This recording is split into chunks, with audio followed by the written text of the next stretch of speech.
Almost got the full battle pass. Gonna have to commit to some zombies to get this one done. Now this I don't like how they did this. How they out of all the tiers, there's this one tier where you've got to do special missions to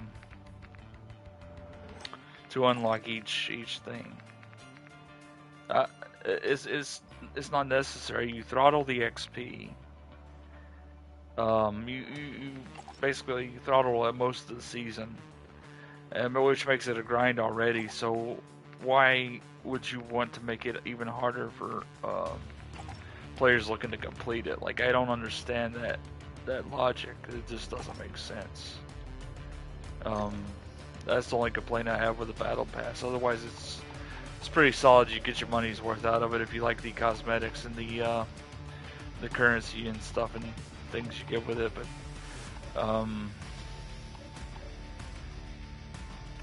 yeah, that thing I don't agree with. I don't agree with that.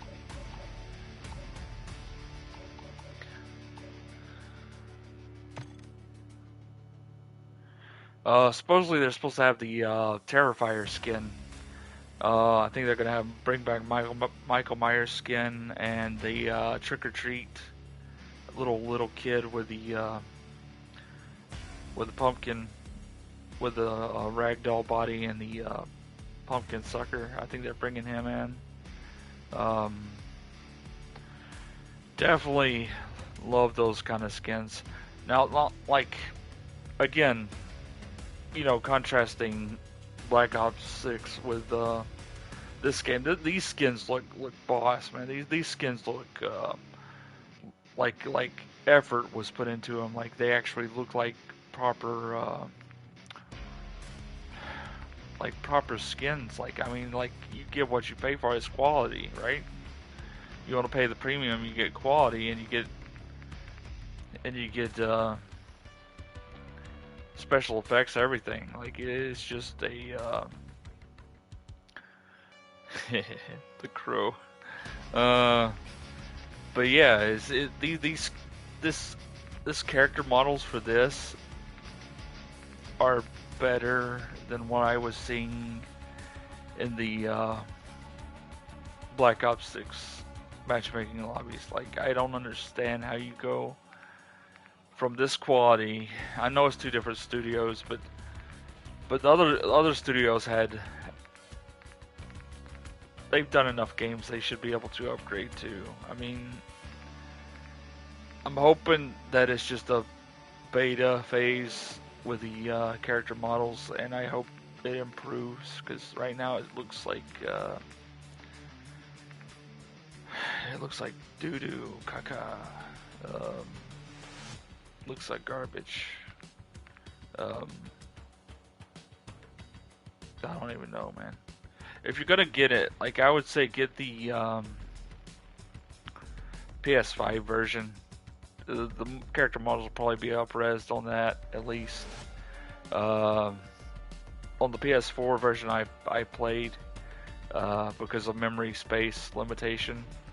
Uh, it just did not look all that great. It did not look good. See, this is on PS4 too, and you'd be mistaken it for it to be PS5. But look at how good that looks, man. It actually looks good on a PS4. So I'm still curious as to why they can't do that same thing. Fingers crossed they nail it though, because I'd like to get back into the skin economy again. The try to get some more skins. Um, by the look, you can probably tell by the looks of my thing here. I'm kind of a whale, I guess, when it comes to skins. But I don't know. You pay for what you like. I've played Call of Duty for. I didn't play World at War. I stepped in at Modern Warfare 2 on the PS3. Went all in on it. Bought all the map packs. Bought all of it. All that they offered for it. Right. Brothers and me, we played the hell out of it. We got into that so hard. We knew all the choke points, all the spawn points, everything. We knew everything of every map. We played it so good. And like out from there is every Call of Duty. Like every Call of Duty, I went into it like just to have um, that sort of escape. You know, that arcadey shoot 'em up as first person shooter escape. Because this is more of an arcadey shooter. It's not really strategic like you would think in a military sense. It's got strategy, of course. You know, you wanna learn the maps and everything, but not strictly cover based or anything. You can run and gun, do whatever you want. It's a power trip, right? And I like how they always have counters to things like cheaters, like with the trip mines when they work. You can double them up and take them out, like cheater running around the corner, and then it gets them and boom, they're gone. Taught a lesson, don't run around the corner again, sucker. You're going to get blasted. But as you can see, like the trip mines in this season, they've been nerfed or something because like people can run right by them. It doesn't even trip them up. They can run into them, explode them, doesn't kill them. Even when doubled up. Doubled up usually is an instant kill, no matter what perks you have on. But I see a lot of that, and I think it's attributed to mods and cheating. So definitely got to have a counter. One thing I saw in Black Ops 6 beta where they added the classified perk, ultimate or whatever you call it, where you could look like you were on the other team for a brief period of time. That's kind of dirty. That kind of worries me, because that's some free kills if the player using it plays it right. It doesn't seem fair to me, and I don't think it should have been in there. To be honest, I don't think that classified perk should have been in there. It's too good. It is OP. But again, omnidirection, that is icing on the cake, man. Omnidirection, it made me want to run and gun. It made me want to play the objective. It made me want to experience that, not just hunker down and camp. So I appreciate that. That's definitely a plus. Zombies again, looking forward to that. Didn't play much of zombies in this game, Modern Warfare 3. I didn't play much zombies here. It sort of deviated from the set path that we've all come to expect. The story-driven, wave-based, slog. But it'll be nice to get back to that. And I'm also looking forward to the campaign at Black Ops 6. Like again, they seem to touch base on things relevant to what's going on in politics and in world governance. They sort of touch base on conspiracies and conspiracy theories and incorporate it into their story.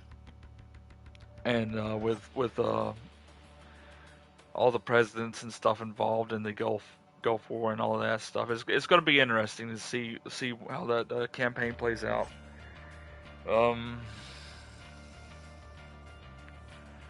Yeah, I'm really interested in that. I was interested in the last campaign, how it did the 1984 thing, and how it did the time they did the what's that dude's that? Yuri Bezmenov. Yeah, when they did that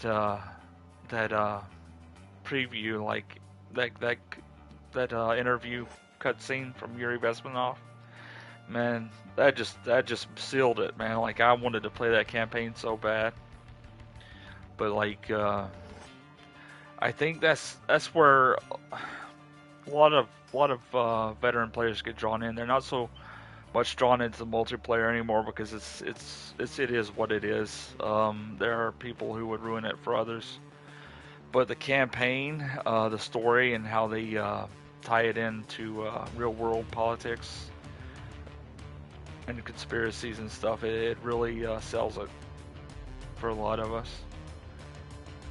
And zombies is a plus when they nail it. I think it's a pretty good thing. Oh man, but yeah, I'm still looking forward to Black Ops 6. If they do another beta run, I'll probably get back into it. I've done the first two beta sessions, weekend beta sessions. I've participated in them, unlocked all that extra stuff. So, but yeah, I'm liking the omnidirectional stuff. Really good stuff. Promising stuff. It'll get more people to play the objective, get more people to actually run and gun instead of camp and do all that garbage. Time to kill is a little problematic in my opinion. Like time to kill isn't consistent as it should be. I feel like sometimes it feels like you're melting them, and then other times it feels like it takes a full mag or something. And it's dependent on, I guess perks or whatever. But it's so off-putting. You expect time to kill to be consistent. You bank on it being consistent because that's what you organize your gameplay around. You gotta learn how quickly your guns kill in order to maximize KD. But yeah, it's I think they need to adjust that a little bit, especially with things like snipers and battle rifles getting the marksman rifles. Sorry, not battle rifles. Marksman rifles getting the one-hit kills. Definitely need to have a proper balance between time to kill across all the weapon classes, gun classes. So I don't know, man. I think this game right here is reaching the end of its life cycle in the multiplayer sense. I think the anti-cheat attempted to do what it could do, and it hasn't it's only gotten worse as it does in the cycle. It's still playable. It's not not anywhere like you would experience if you plugged in Modern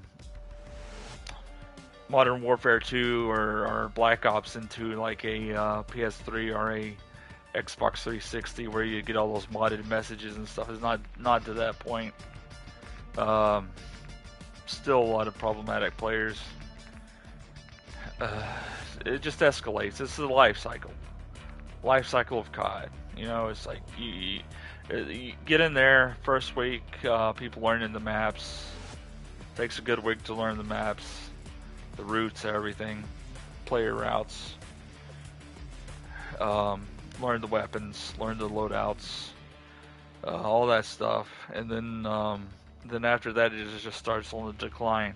It just starts on the decline. Everybody learning their little exploits, the head glitches, putting in their mods, their cheats and everything. It escalates, and I think part of the problem is like getting free access to the beta. I think, like I've always said, with games like Mortal Kombat, anything competitive, like beta needs to be strictly reserved for testers who are in with the PR and stuff, who are trustworthy, who will not sell, will not sort of hack the system and learn the like the code and stuff and learn how to exploit it and all that and sell those cheats. needs to be vetted, at least.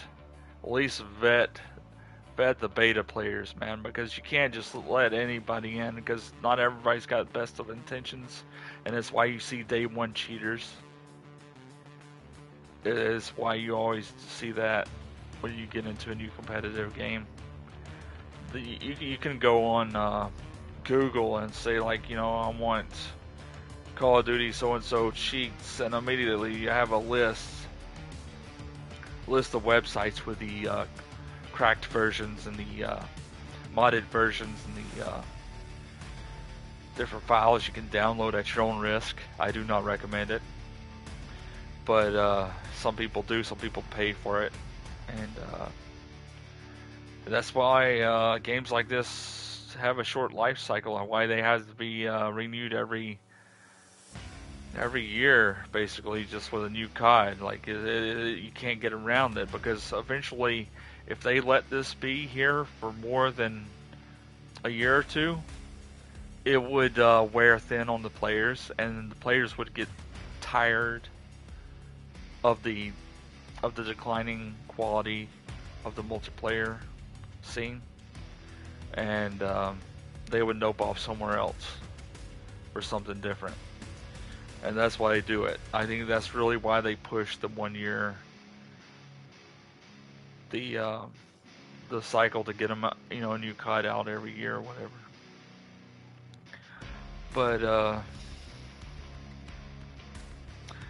I mean, I don't mind having new experiences, but like, what they really need to do, and this would be more beneficial to them and to the gamers, if they would create a single COD game that was a hub for expansions, like not just map packs or anything, just like storied expansions, campaign expansions, like new campaigns, new characters, you know, just added stuff. Like, just drop the individual releases, just put a collective hub game that can be updated.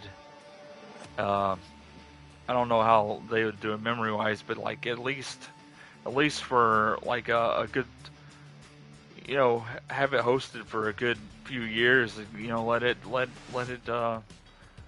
brew a little bit. You know, add on it, work on it, balance it, work with the community, add new features. Like, they added a ton of features in this game. Like, I didn't even get to touch base in my reviews on a lot of the stuff they've added, but they've tweaked, they've balanced, they've added new features to all kinds of things. They like these events here. They add these special events where you can get free stuff just for committing to the grind. There's a lot they've added over this game's life cycle.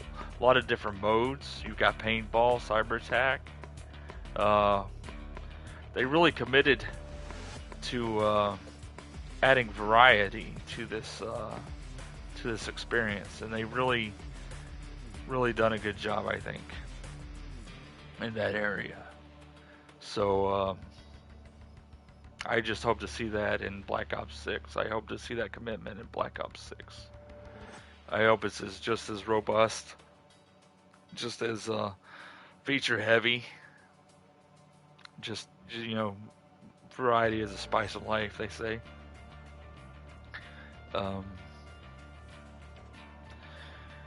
Hope to see it polished and worth the money, at least for its life cycle. You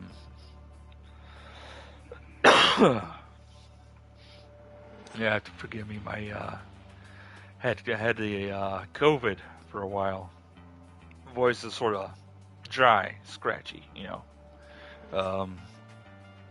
Got over that. Still coughing a little bit.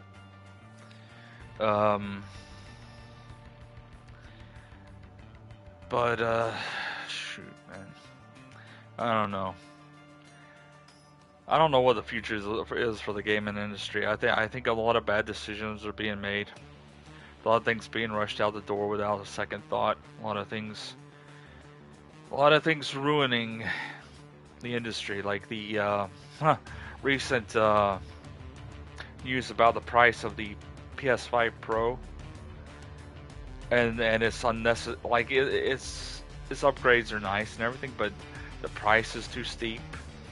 The fact that it's digital and you got to pay extra for the disk drive attachment, setting it up at $800. No, that's not gonna cut it. Scalpers if they try to scalp this, the PS5 Pro, and they try to resell it, they're gonna find out, man. They're going to be sitting on a lot of stuff they cannot sell, man.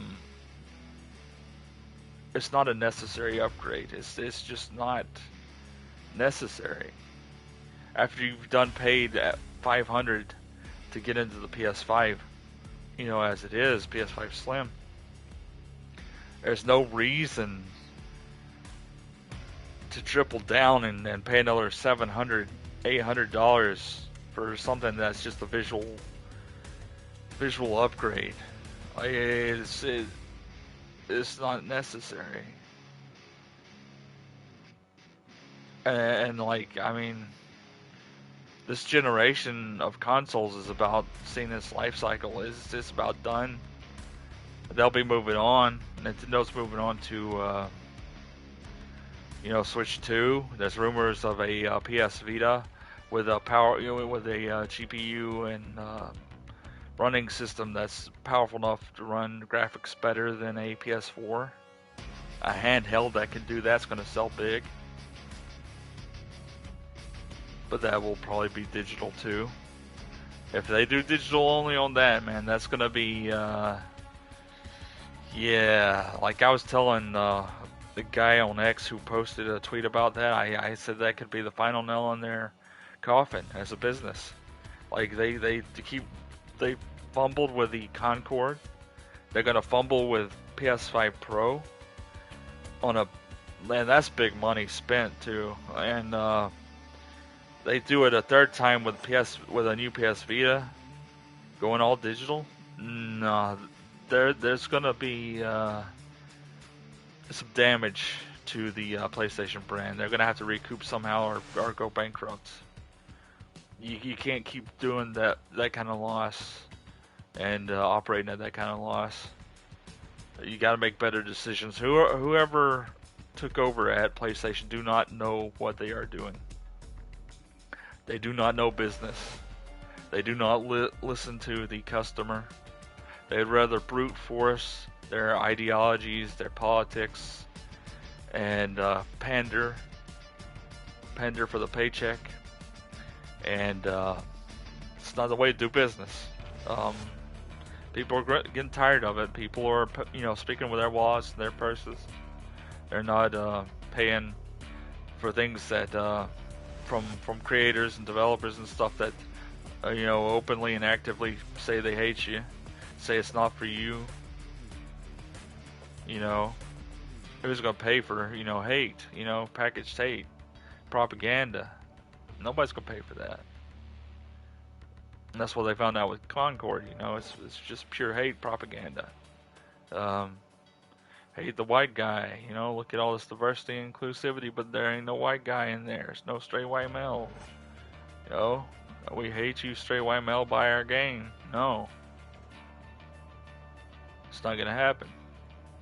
And their demographic was, you know, growing up like straight white men, boys were a big part of their audience, paying audience. Like, that was a big part, and they alienated it, spit on it, pissed on it, and said, you know, middle finger, you know, it's not for you.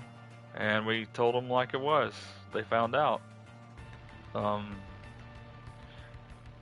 They need to, whoever's teaching these people business needs to be fired. They need to be fired from their teaching position. They need to be re-educated. And they need to be taught real business. None of this identity politics. trying to use identity politics or politics to sell product. None of that. Just straight, pure business. What sells, what doesn't. Know your audience. Know thy audience.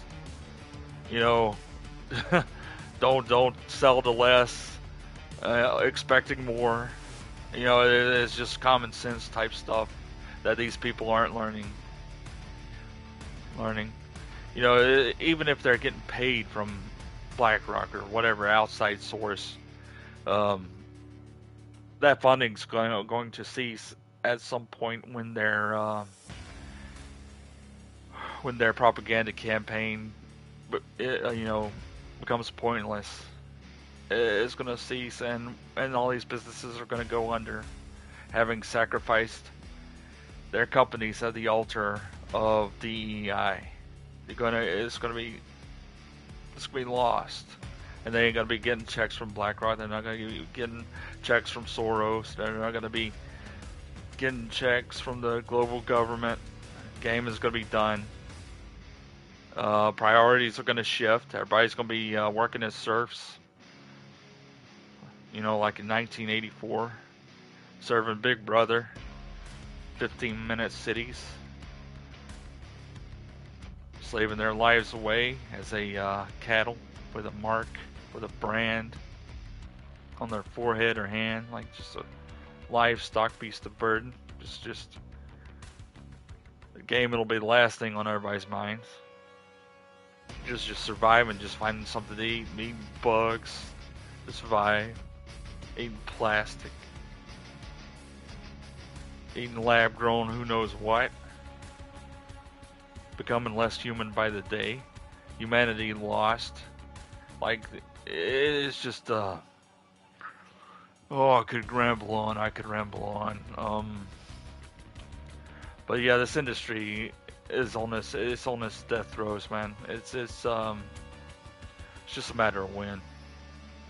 It's a matter of when. The business model they're operating under, the greed, the infinite greed. You always got to beat that last market share. You got to get that last. Financial reports got to be, done better next go round, next fiscal season. You got to infinite growth. It's impossible. You can't do infinite growth with a finite resource that is a gamer and their money. And you can't do it even more when you're dividing up that player base, telling them the game's not for them, and they're not paying, so you're losing out double there. So you can't do it. It's not sustainable.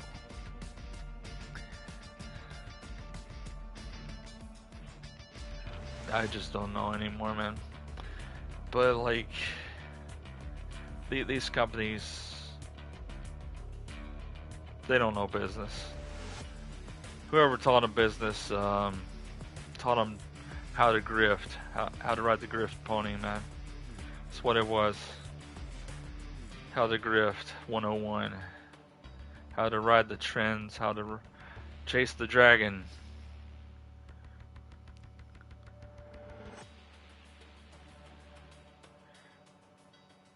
That's one thing. Old companies, that were established, that have been around for years. The reason they've been around for years is they created a product that was foundational. It is their identity. It stayed their identity. Formula may have changed. Product may have changed a little. Still, it stayed true to the identity. And people got what they expect year after year after year.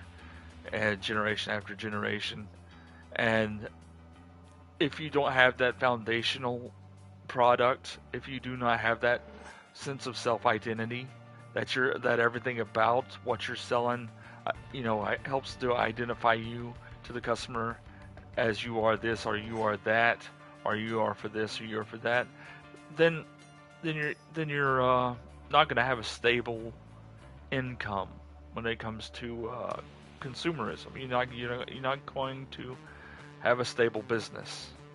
You can't chase trends. You can't,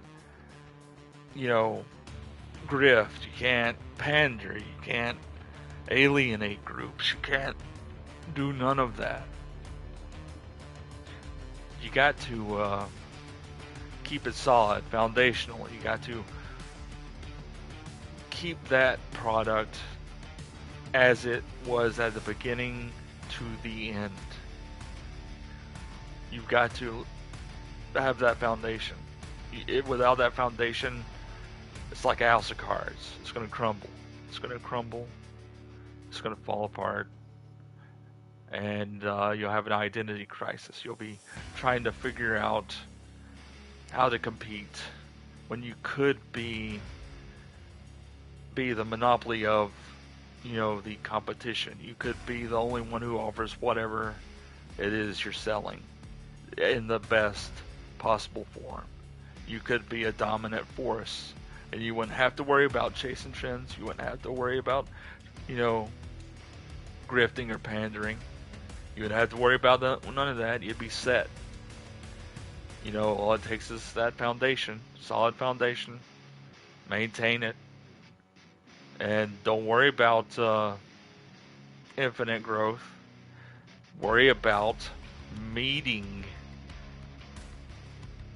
a consistent amount of sales each and every year, making just enough profit to be profitable. Just don't go for the greed. Don't bankrupt the consumers you are dependent upon through greed, through infinite growth demand, right? Don't do that. It's all right to make profit each and every year at the same level. Like, there's no sense in like an infinite. It's impossible. You can never infinitely collect from a finite resource. You cannot do it. You cannot do it. And that's my thoughts on the matter, man. But it's like gaming's got a lot of problems. Gaming's the industry, entertainment industry as a whole, it's got a lot of problems. The world's got a lot of problems. Politics got a lot of problems. And it's all coming together for this perfect storm. And the people who are paying the most are the ones who help these companies get to where they were at. We're losing out on stuff we loved. Stuff we loved is being bastardized, ruined. Things we grew up, supporting and gladly supporting and benefiting from are now being destroyed, upended, as being by greed, just because of pure greed and hatred, and a divisive hatred.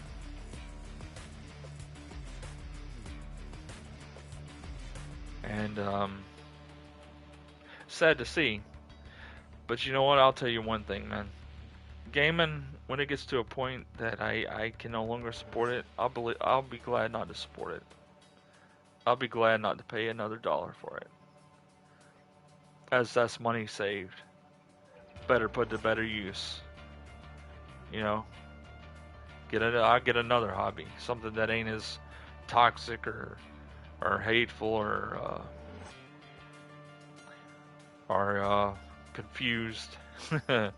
Identity crisis, Go back to books if I have to, man. Comic books, manga, collecting cards, something different. Music, whatever fills that void. It doesn't have to be games. There is nothing set in stone saying you have to pay these people. That you have to keep paying these people that don't like you, that don't respect you, that would rather hurt you than and alienate you than have you as a customer.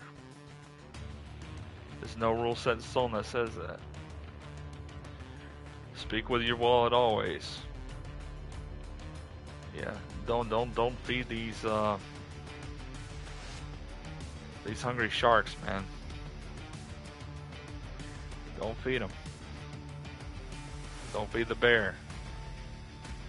I don't even know, man. It's just so much on my mind lately, like politics, what's happening in the world, what's happening in the industry, what's happening. It's all connected. It's all interwoven. It's all problematic.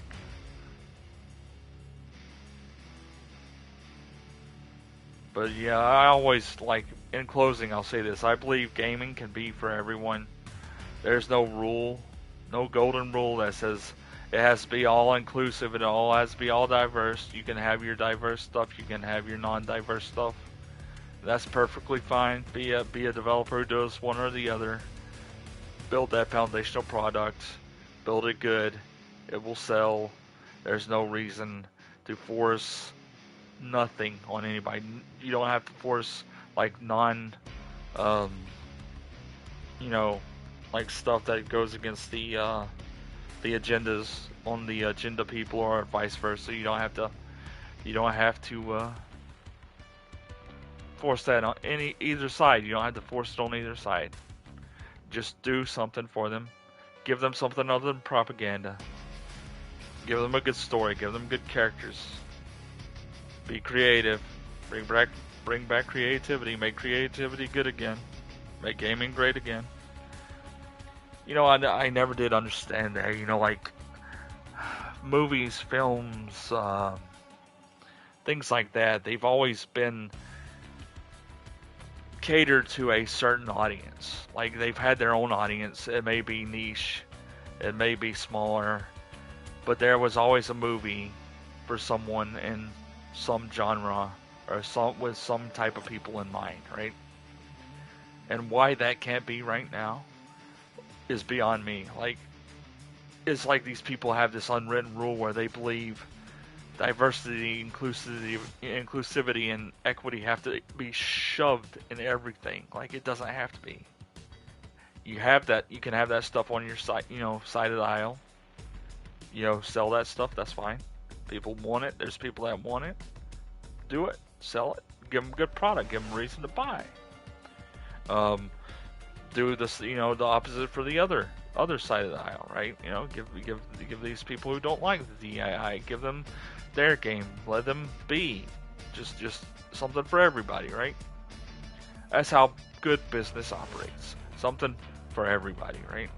But not in a way that it's like that saying goes, what is that saying? I'm thinking about the what about being knowledgeable of everything but a master of none, right? Like it's for, if you try to make something for everyone, it's going to be for no one, right? Basically, that's what I'm getting at. Like, if you make something that tries to cater to everyone, you're going to end up pleasing no one. Divide it. Keep it on its separate page. Keep it in its separate game. There's no reason to blend the two and ruin your chance at selling a game. Concord is a prime example of this. Not even the community it was made for bought it, right? Not enough of them. No, you sold them crap. You sold them unlikable characters. You sold them. They knew what it was you were selling. They knew what Sony was selling. They knew Sony was selling propaganda.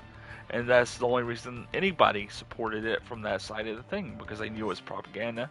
And they supported it and cheered it on. But when it comes to buying it, it's not something they would invest in because they cannot relate with it. They cannot relate with it. They're not going to pay for propaganda, just like the other side's not going to pay for propaganda, right? Nobody's going to pay for propaganda. Not even the people pushing the propaganda is not going to pay for it's pointless. Make something for everybody in their own unique little niche. Their own little genre, whatever. Their own little worlds. Make those little worlds. Make them inviting. Make the characters likable. Give them some depth, other than just skin deep crap. Flesh them out. and it's win-win. Like, there's no need to fight either way. Like, you just win-win, right? Business. I should have been a business teacher. I should have been a professor. You know, I missed opportunity. I could teach these people more about business than they can learn in college, paying thousands of dollars to go in debt. It's crazy. It's crazy. Common sense stuff. Like you would think anybody with a sound mind should be able to see that none of this approach that they're going for is sustainable business wise. It's not. I'll tell you what. I reviewed Elsie today, right? Elsie is obviously a woman power game. It's a woman's take on Mega Man, right? It's Mega Woman, right? Did I bash it?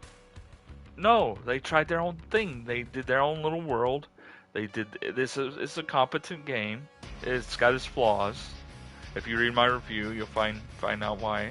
And it has nothing to do with the identity stuff or anything. It's a competent game, but it has its flaws. Like, I didn't bash it. I didn't go right-wing extremist on it and didn't say this game's crap because, it's woman power, feminist ideology. I didn't do none of that crap. It's a game in its own lane. It's a game in its own lane, and it did what it did. It is going to appeal to somebody. At least it did it good, right?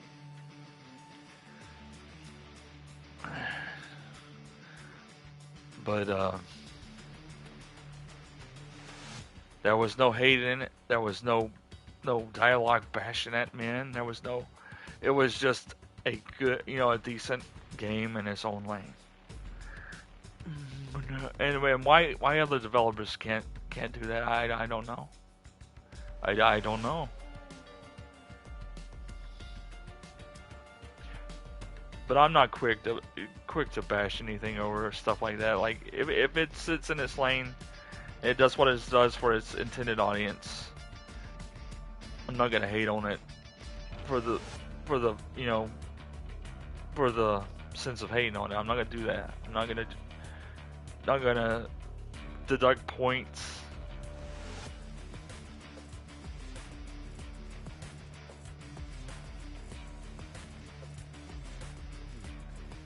As long as there's no propaganda or hatred or anything in it, or pointed hatred or division, there's no need.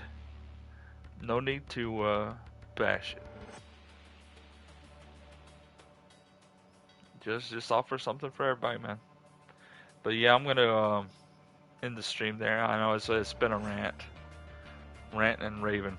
Brad as a header.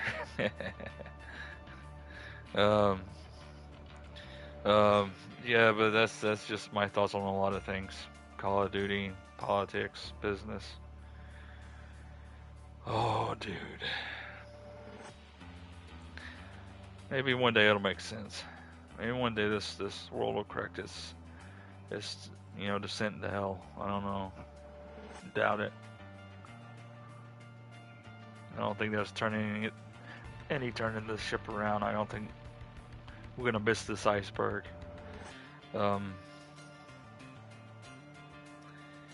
yeah, I'll talk at you later, man. Take care. Peace. Love, happiness. All that good stuff. Game on.